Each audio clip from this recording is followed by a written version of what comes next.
Discount और काम नहीं। अरे नहीं नहीं भाई साहब, अभी मैं बदमाशी करनी पड़े। आपकी कमाई कोई दुनिया में कभी आज तक कोई बांटी है? नहीं, ये दवाई लिख दिया और इसको लेते हैं मेडिकल से।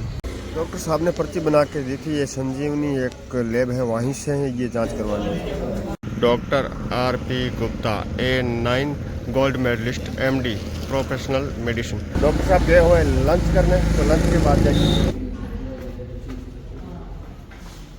चेक करो यार, पूरी चस्के ले रही है गाड़ी, पूरी नई ब्रांड होगी। मैंने 1 घंटा मेहनत की है, फ्रंट से, साइडों से और बैक साइड से। देखो सामने यार, और काफ़ी मेहनत करने के बाद गाड़ी पूरी चमक चुकी है। हा, ये लो।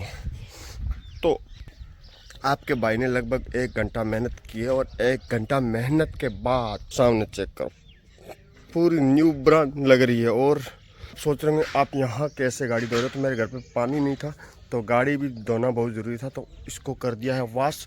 तो अभी चलते हैं बीकानेर की तरफ, क्योंकि गाड़ी बुक हो चुकी है। बिस्मिल्लाह। और ये कपड़ा थोड़ा थोड़ा गीला है, इसको सुखा देते हैं कुछ देर के लिए, और बाकी जो गेट है वो गेट खोलते हैं।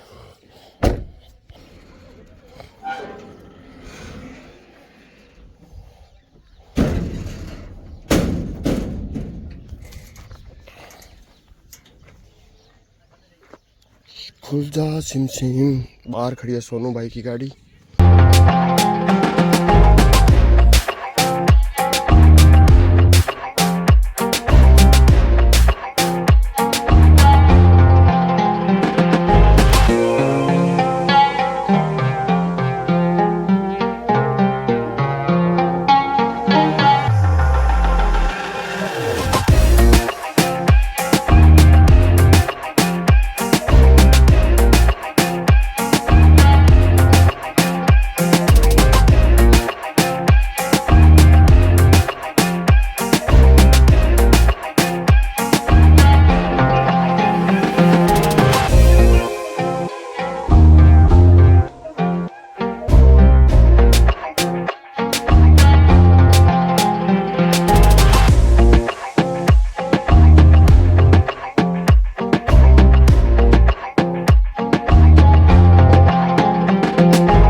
तो 80 किलोमीटर सफर करने के बाद हम पहुंच चुके हैं बीकानेर, और बीकानेर अभी गाड़ी को लगाते हैं पार्क।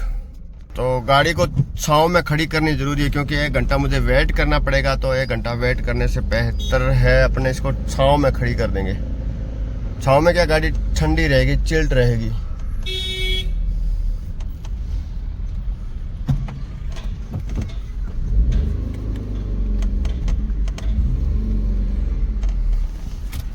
ये सामने लगा दी park of.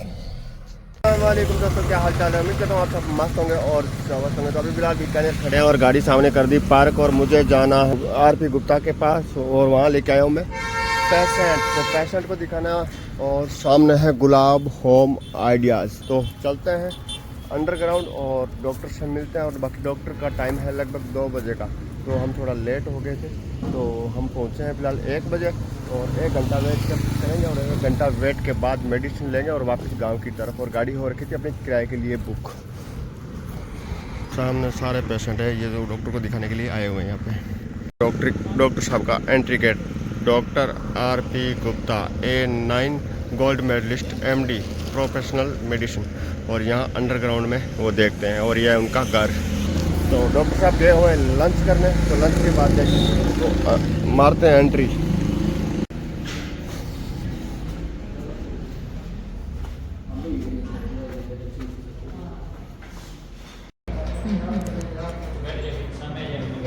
Welcome welcome welcome welcome welcome welcome.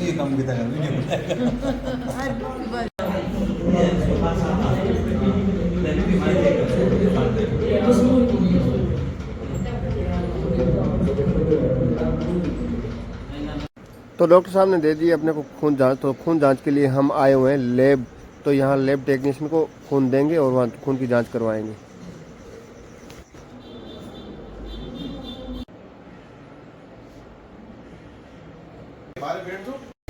आधा घंटा इंतजार के बाद ये जांच हमारे पास आ गई और ये टोटल उस पर लिख रखा है क्या कुछ खून वगैरह है। तो मारते हैं एंट्री और अंदर भी काफ़ी भीड़ है और दोबारा से डॉक्टर को दिखाएंगे जांच। और उसने ये दवाई लिख दी और इसको लेते हैं मेडिकल से। और मेडिकल है जस्ट पास में, तो यहाँ से लेंगे दवाइयाँ। ये जो मेडिकल है ये डॉक्टर के पास में, और डॉक्टर ने हमें बोला है कि इसी मेडिकल से दवाई लेनी है। अगर इससे नहीं लोगे तो मैं दोबारा से चेक नहीं करूँगा, क्योंकि यहाँ मेरी ओरिजिनल दवाई मिलती है। तो डॉक्टर के कहने पे मैं आ गया इस भैया के पास और भाई साहब लगे हुए हैं अभी दवाइयाँ ढूंढने में। तो दवाई 1 महीने की लिखी है और काफ़ी दवाइयाँ लिखी है। तो कुछ में कुछ टैबलेट है और वो पीने की दवाइयाँ हैं और कुछ पुड़ियाँ भी लिख रखी है। तो ऐसा करके लगभग 1 महीने की दवाई है और भाई साहब ढूंढ रहे हैं। और इनका जो एक बंदा है जो इनका भाई वो गया हुआ है घर पे, तो इनको थोड़ा दवाई ढूंढने में दिक्कत हो रही है। तो ये पूछ के दवाइयाँ टोटल ढूंढ रहे हैं और सामने धीरे धीरे रख रहे हैं। और इसका टोटल बिल है वो कितना रहेगा वो आपको ज़रूर बताएंगे, और क्या कुछ लेस करेगा, मतलब जो भी कितने % लेस करेगा टोटल बिल का, तो वो देख रहे हैं। और साथ साथ सोच रहा हूँ कि यार डॉक्टर ऐसा क्यों करते हैं कि इसी मेडिकल से लेना है और इसी जो जांच वाले के पास जाके इसकी जांच करवानी है। तो इसमें कुछ लगता है मुझे, लेकिन आपकी क्या राय है कमेंट बॉक्स में कमेंट करके ज़रूर बताएं, हमें भी पता चले और मेरे जो व्यूअर है उनको भी पता चले। लेगा तो फिर मैं बेईमानी करूंगा भी, कैसा क्या मान के चले तो डिस्काउंट और काम नहीं। अरे नहीं भाई साहब, भी मैं बदमाशी करनी पड़े। आपकी कमाई कोई दुनिया में कभी आज तक कोई बांटी है?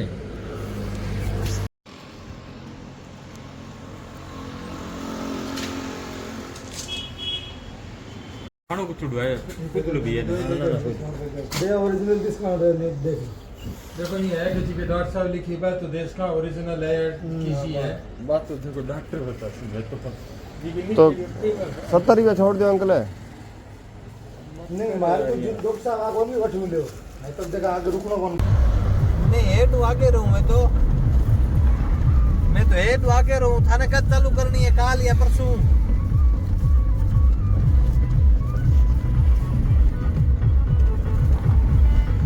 पहुंच चुके हैं अपनी हवेली पे, सामने पहुंच चुके हैं और गाड़ी अपने पीछे खड़ी है रेडी।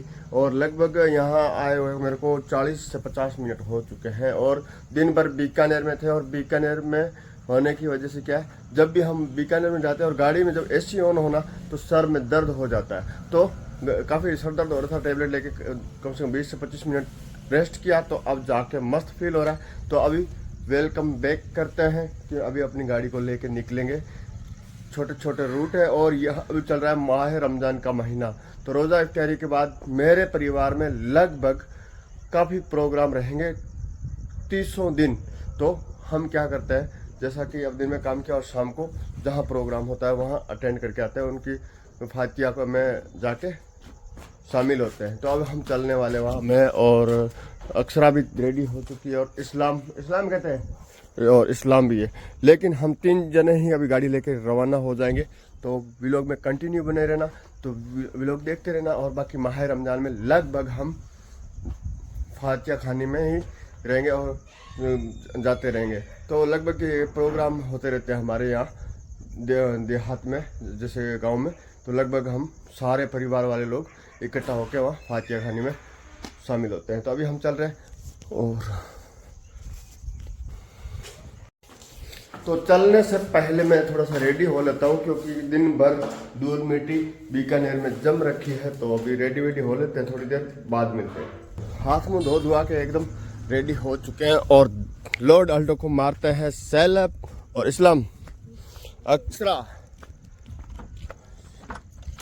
चाबी का चाबी लेके आओ। तो भाई गाड़ी में चलाऊंगा और चाबी ये लेके आता है। देख भाई यही हाल है ना, धो रेडी हो गया है। तो अभी रवानगी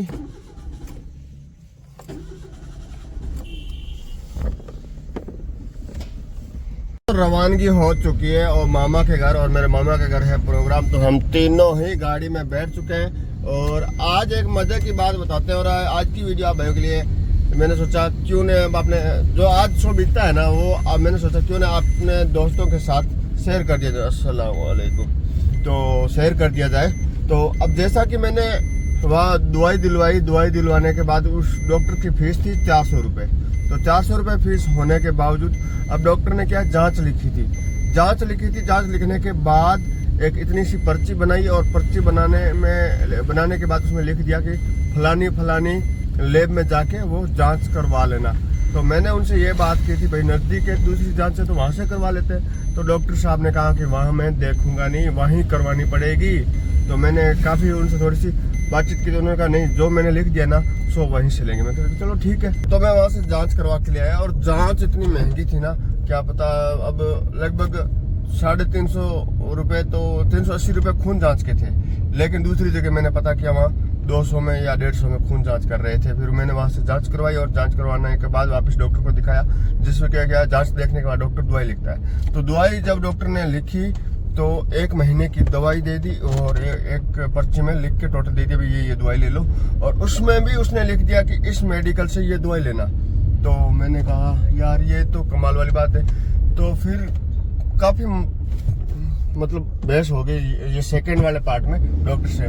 तो डॉक्टर साहब ने एक ही बात की कि हमें दिखाओ, तो हम जो बोलेंगे वही काम करना पड़ेगा, और आप जो बोलोगे तो वहाँ से दवाई नहीं लेनी, क्योंकि वहाँ जो मैं दवाई लिखता हूँ वो वहाँ मिलती नहीं है। मैंने कहा कोई बात नहीं, मिल जाएगी सर, आप एक बार हमें बोलो तो सही, हम जहाँ 2 रुपये डिस्काउंट मिलेगा वहाँ से दवाई लेंगे। तो जैसा कि अब बीकानेर में 2-3 दवाई मेडिकल शॉप ऐसे है जहाँ लगभग 15 से 20% डिस्काउंट मिलता है MRP से। तो डॉक्टर ने एकदम सख्त मना कर दिया भाई।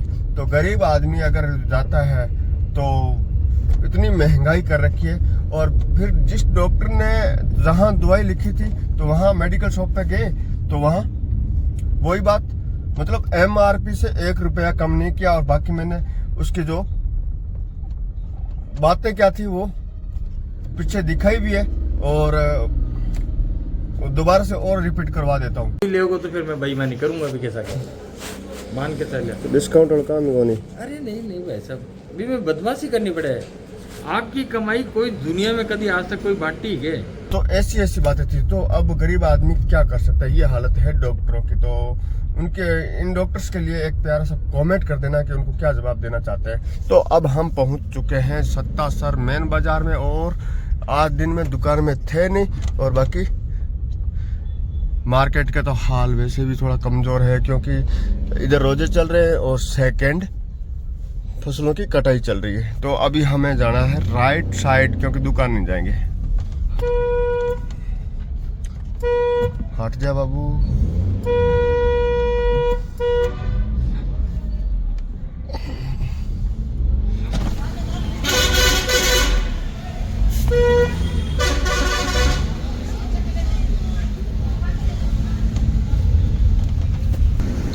तो यहाँ से मेरा ननियाल है लगभग 4 किलोमीटर। तो 4 किलोमीटर का सफर पार करते हैं, मिलते हैं ननियाल के घर जहाँ प्रोग्राम है। प्रोग्राम अटेंड कर लिया, और उसके बाद हम पहुँच चुके हैं वापस बेरिया वाला फाटा। मैं, इस्लाम और पीछे अक्षरा, तो तीनों हम प्रोग्राम में थे। और वहाँ काफ़ी परिवार आया हुआ था, पूरा परिवार। लेकिन व्लॉग नहीं बना पाते परिवार में, रीज़न क्या है, सब लोग शर्माते हैं तो, और कुछ गालियाँ भी देते हैं। तो ये मजबूरियाँ, अगर आप में से कोई यूट्यूबर है तो आप में ज़रूर आई होगी। शुरुआत में यही कहानियाँ होती, बाद में तो देखो धीरे धीरे सब सेट हो जाता है। लेकिन अब प्रॉब्लम आ रही है ये वीडियो शूट करने वाली परिवार में। तो अभी हम चल रहे हैं घर की तरफ। तो आज का व्लॉग आप भाइयों के लिए बस इतना ही। तो आज का व्लॉग कैसा लगा, अगर अच्छा लगा तो लाइक कमेंट शेयर करना, और बेल आइकन प्रेस कर देना, ताकि आने वाली हर वीडियो का नोटिफिकेशन मिले। तो मिलेंगे नेक्स्ट वीडियो में, तब तक के लिए खुदा हाफिज।